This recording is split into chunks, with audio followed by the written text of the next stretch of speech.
নমস্কার and most welcome to my channel. তো আজকে আমি বাড়িতে চিড়ের পোলাও রেডি করব। চলুন দেখে নিই কীভাবে রেডি করছি। তো ভিডিওর শুরুতেই তোমরা দেখে নিয়েছো যে সন্ধে হয়ে গেছে, আর এই সময় সবারই কিছু না কিছু খেতে ইচ্ছে করে। তো আজকে আমি বাড়িতে চিড়ের পোলাও রেডি করছি। তো চিড়ে নিয়ে নিয়েছি, এবার চিড়েটাকে আমি ভালো করে ধুয়ে নেব, কিন্তু বেশি নরম করব না, নরম করলে চিড়েটা গলে যাবে আর খেতেও ভালো লাগবে না, পোলাওটাও সুন্দর করে হবে না। তো আমি আলু আর পেঁয়াজ নিয়ে নিয়েছি, আর এটাকে আমি ভালো করে কুচি করে নেব। তো আমি ছোট্টখাটো এখানে ম্যাজিক করেছি। আমি কড়াই বসিয়ে দিয়েছি গ্যাসের ওপর। আমি আগে থেকে চিড়ের মধ্যে একটু হলুদ মাখিয়ে রেখেছি। এবার আমি কড়াইয়ের মধ্যে আলু কুচি, পেঁয়াজ কুচি আর লঙ্কা কুচিটা দিয়ে দেবো আলু ভাজা করার জন্য। আলু ভাজাটা করলে একটু নুন নুন লাগে, তো পোলাওয়ে একটু ভালো লাগে। এটা আমার পার্সোনালি খুব ভালো লাগে আলু ভাজাটা পোলাওয়ে, সেই জন্য আমি এটা দিচ্ছি। তো ভালো করে এখানে আমি আলু ভাজাটা করে নেব। তো তোমরা দেখতেই পাচ্ছ আমি এখানে নিয়ে নিয়েছি আলু ভাজা কড়াইয়ের মধ্যে। এর মধ্যে একটু হলুদ দিয়ে দিলাম, এর মধ্যে আমি নুনও দিয়ে দেবো সামান্য মতো, কিন্তু আমি নুনটা ওটা রেকর্ড করতে ভুলে গেছি। তো এখানে গেছিলাম একটু হেল্প করার জন্য, এক হাতে আমি পারছিলাম না, সেই জন্য মা একটু হেল্প করে দিয়েছে। আলু ভাজাটা নামিয়ে নিয়েছি। এবার আমি ওর মধ্যেই বাদামটা ভেজে নেব। বাদামটা ভাজলে চিড়ের পোলাওয়ে অনেক সুন্দর লাগে, সেই জন্য আমি বাদামটাও ভেজে নেব, বেশি লাল লাল করব না। তো এর মধ্যে এবার আমি কড়াই বসিয়ে দিয়েছি, কড়াইয়ের মধ্যে আমি তেল নিয়ে নিব। এবার একটু সামান্য ঘি নিয়ে নেব। ঘিটা যে কোনো পোলাওয়ে ঘিটা দিলে খুব সুন্দর লাগে, সেই জন্য আমি এখানে ঘি দিয়ে দেব। আর মাও দেখানোর চেষ্টা করছিল মিডিলে। হাফ চামচ মতো আমি ঘি দিয়েছি।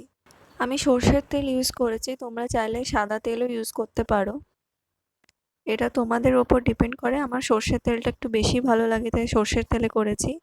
এবার আমি এর মধ্যে আমার আগে থেকে কুচনো পেঁয়াজ আর লঙ্কাটা দিয়ে দেব।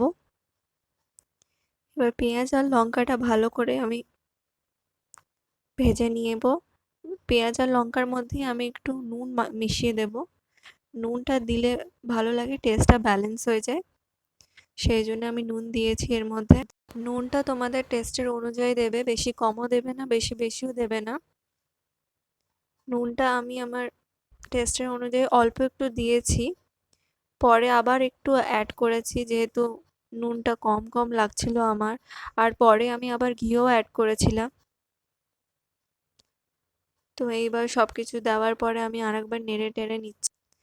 এইবার আমি যেটা হলুদ দিয়ে রেখেছিলাম চিড়ের মধ্যে, ওইটা আমি এবার দিয়ে দেব। একটু ভিডিওটা নেড়ে যাচ্ছিল, কারণ কি আমি এক হাতে করছিলাম ভিডিওটা। তো হলুদ মাখা ওই চিড়েটা আমি দিয়ে দিয়েছি, এবার ভালো করে চেড়ে নেব।